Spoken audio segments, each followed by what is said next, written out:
रात के 12:30 बज रहे थे। चारों तरफ मौत का सन्नाटा छाया हुआ था।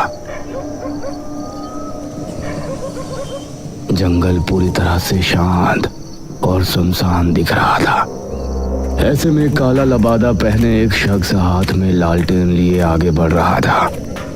उसके कदम सामने बने एक कुएं की तरफ बढ़ रहे थे। वो कुएं के करीब जाकर रुका और फिर उसने कुएं के अंदर एक पर्ची डाली।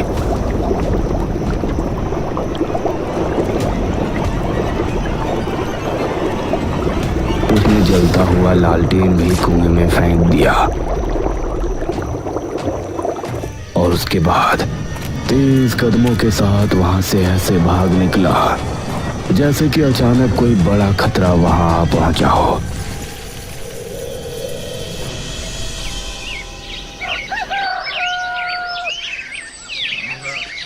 अगली शाम इसी गांव में रहने वाली एक औरत कल्याणी अपने आंगन में बैठी हुई थी। उसकी बहू आंगन में झाड़ू लगा रही थी। अरे ओ सुस्त मुर्गी, कब तक तू उसी कोने में लगी रहेगी? अब आगे बढ़कर यहाँ की भी झाड़ू लगा दे।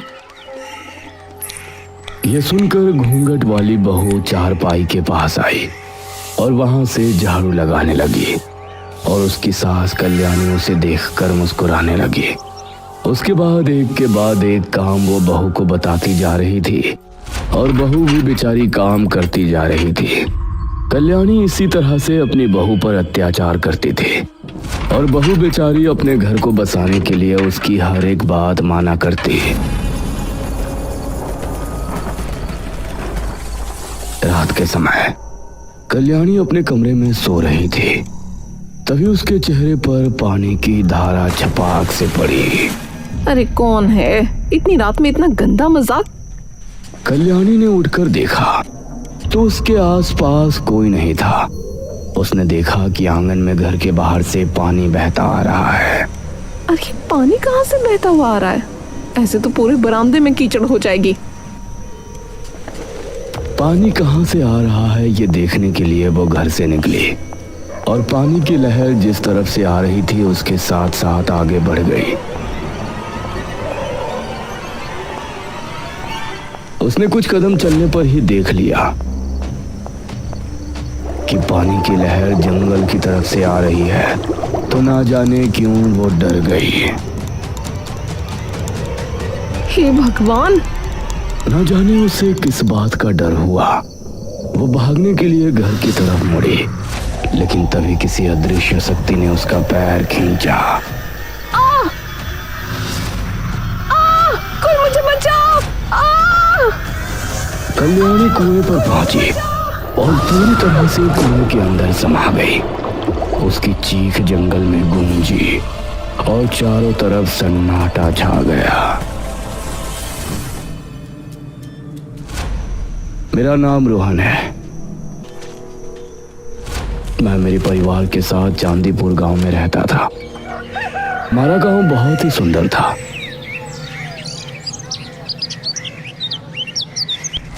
और हमें यहाँ रहते हुए किसी तरह की कोई परेशानी नहीं होती थी। मेरे दादा और दादी सरूरपुर गांव में रहते थे और वो हर महीने मुझसे मिलने आया करते थे। दादाजी, दादी जी,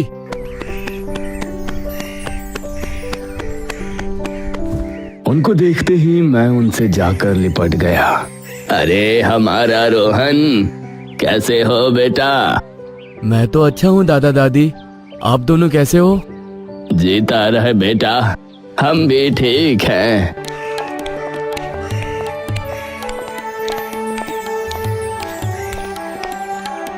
उन्होंने काफी देर तक मुझसे और मम्मी पापा से बात की और मैंने इस बार भी उनसे वही सवाल किया जो मैं हर बार उनसे किया करता था। दादाजी, मैं आपसे हर बार आपके गांव चलने की बात करता हूँ, लेकिन आप मुझे लेकर नहीं जाते हैं। लेकिन आज आपका कोई बहाना नहीं चलेगा। ये सुनकर दादा और दादी दोनों के चेहरे पर गंभीरता के भाव नजर आए और दादा बोले, ठीक है रोहन बेटा, इस बार तो नहीं, लेकिन अगली बार जब हम तुमसे मिलने आएंगे तो तुमको अपने गांव लेकर चलेंगे। दादाजी, अब फिर से? अरे रोहन बेटा, परेशान मत हो। अगर दादाजी आपको लेने नहीं आए तो मैं और तुम्हारे पापा हम तुमको दादाजी के गांव लेकर चलेंगे।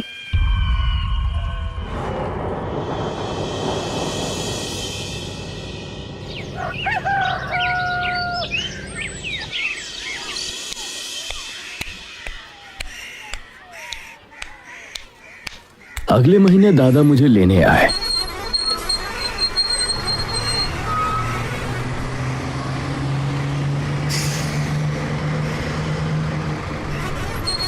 और मैं उनके साथ उनके गांव सरूरपुर आ गया।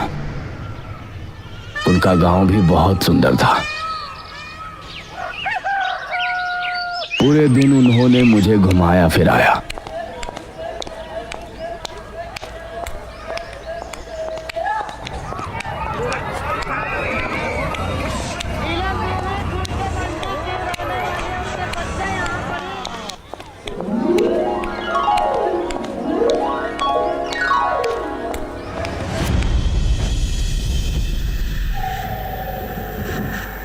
और शाम के समय दादाजी, आपने मुझे गांव तो घुमा दिया, लेकिन जंगल तो दिखाया ही नहीं।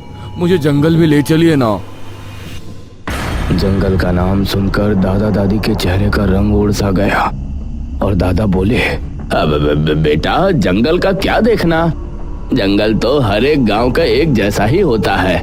पेड़ पौधे, झाड़ियाँ, वो तो ठीक वैसा ही है जैसा तुम्हारे गांव का जंगल है। दादा मुझे जंगल ले जाने से मना क्यों कर रहे थे, ये बात मुझे समझ नहीं आ रही थी।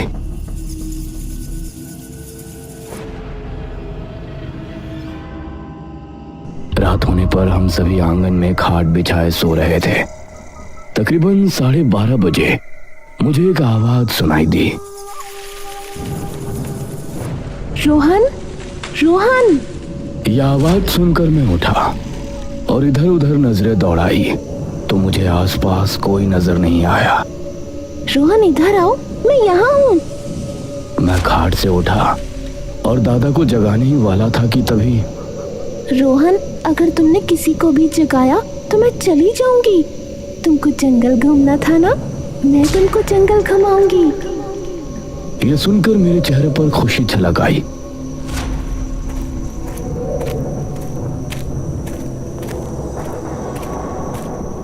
रोहन, तुम मेरी आवाज का पीछा करते हुए यहाँ तक आ सकते हो। मैं जंगल की तरफ हूँ। मैं उस आवाज का पीछा करता हुआ जंगल की तरफ रवाना हो गया, लेकिन मैं जितना आगे बढ़ता वो आवाज भी दूर होती जा रही थी। आओ रोहन, तुम मेरे बहुत करीब हो। मैं जंगल के बेहद करीब था। तभी किसी ने मेरे कंधे पर पीछे से हाथ रखा। रोहन, यहाँ क्या कर रहे हो? दादाजी, वो मैं। चलो घर चलो, इतनी रात में यहाँ घूम रहे हो, तुमको डर नहीं लगता? दादाजी फिर से मुझे घर ले गए।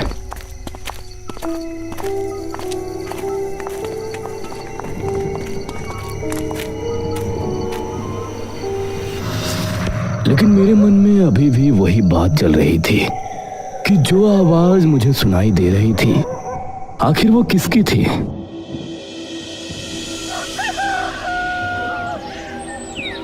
अगले दिन शाम होने पर मैंने एक चाल चली। दादाजी, मैं खेलने के लिए गांव के मैदान में जा रहा हूँ। अरे बेटा, थोड़ी देर रुको, मैं भी तुम्हारे साथ चलता हूँ। दादाजी, आप मुझे मैदान में तो जाने दीजिए। मैं बहुत बोर हो रहा हूँ। मैं बच्चों के साथ खेलना चाहता हूँ। आपको जब आना हो तब आ जाना। मैं मैदान का बहाना करके वहां से निकला।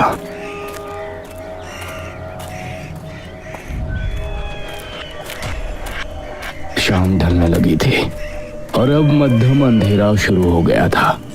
मेरे कदम अपने आप ही जंगल की तरफ बढ़ रहे थे।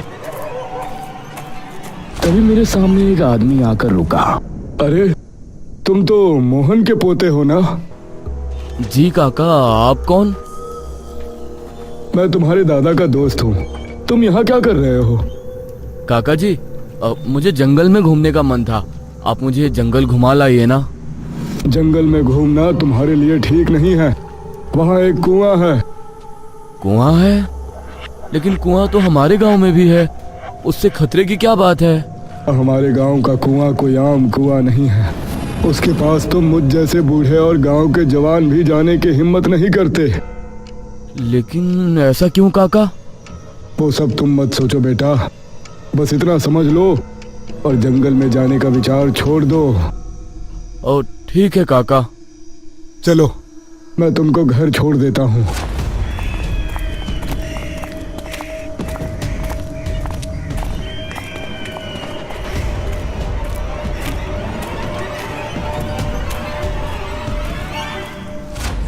उस रात सबके सोने के बाद मुझे फिर से वो आवाज सुनाई दी। रोहन, रोहन, जल्दी उठो और मेरे साथ चलो। मैं तुमको आज जंगल दिखा लाती हूँ। अरे ये तो वही आवाज है जो कल रात को मुझे सुनाई दी थी। हाँ, मैं वही हूँ। तुमको जंगल घूमना है ना? आओ, मैं तुम्हें जंगल घुमा लाती हूँ। लेकिन आप हो कौन? ना सामने आती हो ना दिखाई देती हो। मेरे इतना कहने के बाद मुझे जंगल की तरफ एक धुआं सा नजर आया।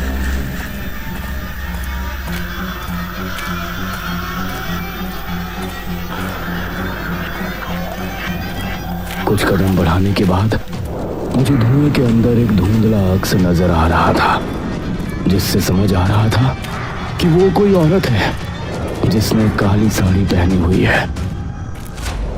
रोहन, तुमको पहले भी समझाया गया है ना कि जंगल की तरफ जाना ठीक नहीं है। एक बार फिर से दादाजी को सामने देखकर मैं डर गया। दादाजी, मैं तो बस कुछ नहीं, चलो अभी के अभी घर चलो। दादाजी फिर से मुझे घर ले आए।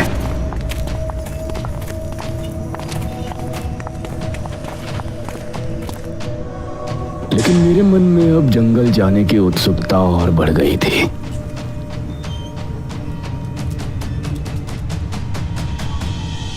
दादाजी के घर के पास ही एक वैद्य जी रहते थे। सुबह सुबह एक गुहार से हम सभी की आंखें खुल गई। वैद्य जी, मेरे पति को बचा लीजिए, वरना मैं भी मर जाऊंगी।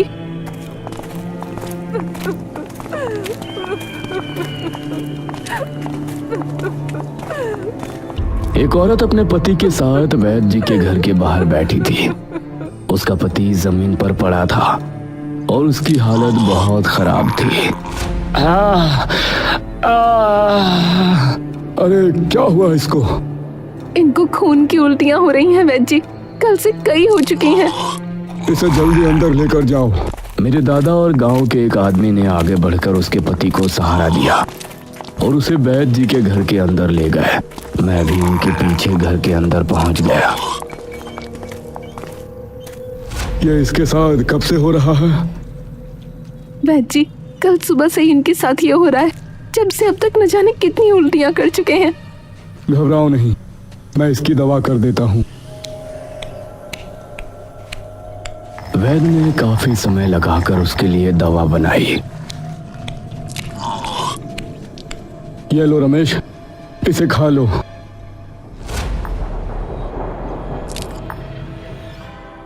दवा खाने के बाद कुछ देर बाद ही रमेश अपने पैरों पर आ गया और उसकी चीख पुकारें खत्म हो गईं। शुक्रिया वैद्य जी। इसे मिर्ची वाला कोई भी खाना मत देना। इसको सिर्फ और सिर्फ खिचड़ी खिलानी है और ये पुड़िया दिन में 4 बार इसको जरूर देना। जी वैद्य जी। चंद्रावती अपने पति रमेश को लेकर अपने घर चली गई।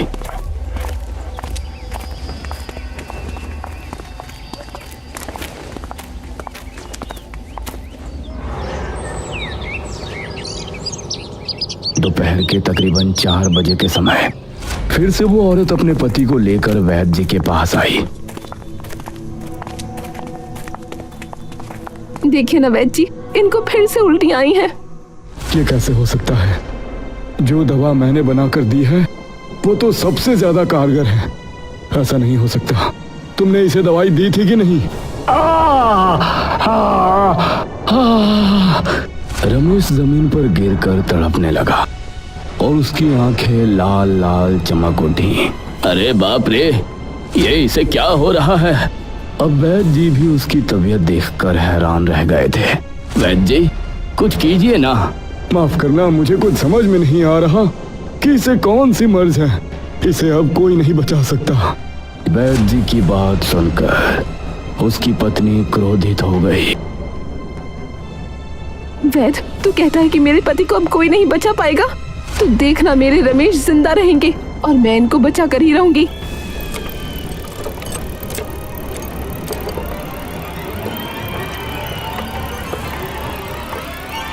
उस रात मैंने पक्का इरादा किया कि आज जंगल जाऊंगा और उस कुएं पर भी होकर आऊंगा।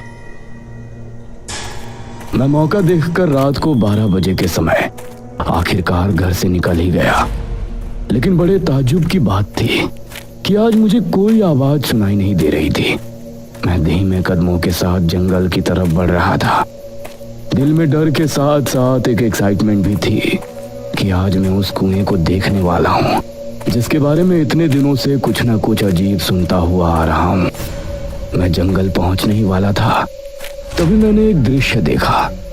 काला लबादा पहने हुए, हाथ में लालटेन लिए कोई औरत जंगल की तरफ जा रही है। अरे, ये तो वही आवाज है जो कल रात को मुझे सुनाई दी थी। लेकिन आप हो कौन? ना सामने आती हो ना दिखाई देती हो। आप सामने तो आइए। दादाजी, मैं तो बस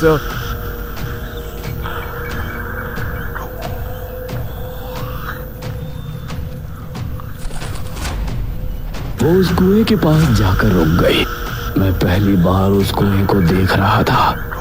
उस कुएं के आसपास का वातावरण बहुत ही अलग था। यहाँ गर्मी के मौसम में भी बहुत ठंड थी।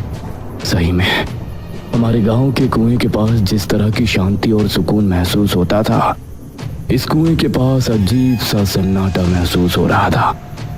उस औरत ने कुएं की पटरी पर लालटेन रखा और उसके बाद अपने दूसरे हाथ में पकड़ा एक चश्मा, जो कि नजर का चश्मा लग रहा था। उस चश्मे को उसने कुएं में फेंक दिया। बाद उसने लालटेन भी कुएं में फेंक दिया और फिर तेज रफ्तार के साथ वहां से भाग निकली। उसको भागता हुआ देखकर अब मुझे भी कुछ समझ में नहीं आया। मेरे भी दिल में अजीब सा डर बैठ गया था और अब मैं भी घर की तरफ भाग रहा था। कुछ ही देर में मैं घर पहुंचा। मेरी सांसें बुरी तरह से फूली हुई थी। कुछ भी समझ में नहीं आ रहा था। तभी दादाजी खांसने लगे।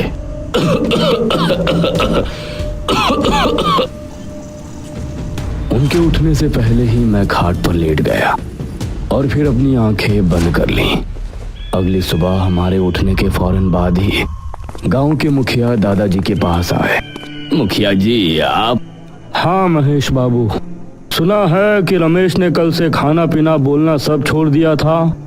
हो सकता है आज वो अंतिम सांस ग्रहण करे, इसलिए पहले ही उसके घर अफसोस करने जा रहे हैं। आप भी साथ चलिए। हाँ हाँ मुखिया जी, मैं भी आ रहा हूँ। अब दादाजी और गांव के कुछ लोग मुखिया जी के साथ चल दिए और मैं भी उनके पीछे हो लिया।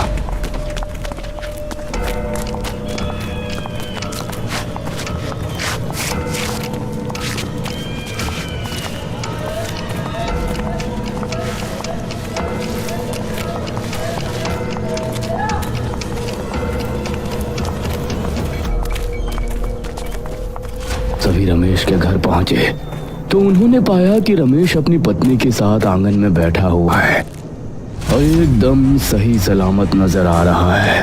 अरे रमेश, तुम? जी मुखिया जी, आइए बैठिए। तुम ठीक कैसे हुए? ये सब तो भगवान। बस चुप रहिए।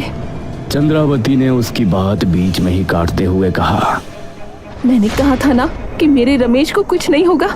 नतीजा आप देख सकते हैं। यह सुनकर वैद्य जी हैरान रह गए। नहीं, यह नहीं हो सकता। लगातार इतनी खून की उल्टियां करने के बाद कोई भी इंसान कभी नहीं बच सकता। यह असंभव है। तो क्या कहना चाहते हैं आप? यहाँ मेरे पति की आत्मा बैठी है। सरपंच जी, गांव के एक आदमी ने उंगली से रमेश के घर की चौखट की तरफ इशारा किया तो सबने देखा कि उसकी चौखट पर एक मटकी लटकी हुई है। ये क्या? उस मटकी को देखकर मुखिया और मेरे दादाजी समेत सभी गांव के लोग हैरान रह गए। ये तुमने बिल्कुल भी ठीक नहीं किया चंद्रावती, बिल्कुल भी ठीक नहीं किया। मेरे पति के बचने पर मुझे धन्यवाद देने की जगह आप लोग ये कह रहे हैं कि मैंने ठीक नहीं किया। चंद्रावती की बात से मैं भी सहमत था। भला उस औरत के पति के जिंदा बचने की खबर से सभी गांव वाले हैरान क्यों थे? मुखिया ने सबसे ना जाने क्या कहा। उस दिन से शाम होते ही गांव पूरी तरह से खाली हो जाता। सभी ने शाम में घर से निकलना भी बंद कर दिया और गांव के कुछ लोग हाथ में हल्दी की गांठें लिए हुए गांव की गलियों में घूमते और कोई बाहर दिख जाता तो उसे उसके घर छोड़कर आते।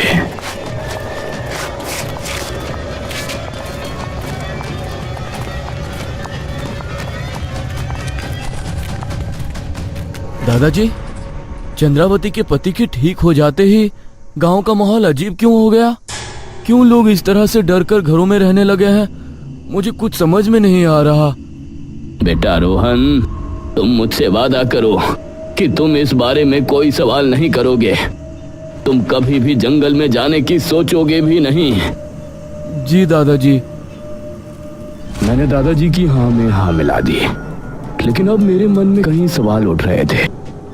कुएं के साथ साथ अब मुझे ये भी जानना था कि वो औरत कौन थी और इस तरह गांव के लोग चंद्रावती को किस बात का दोषी मान रहे थे। रोहन, रोहन, मेरे पास आओ, मैं आज तुमको जंगल घुमा लाती हूँ। रोहन, रोहन, मेरे पास आओ, मैं आज तुमको जंगल घुमा लाती हूँ।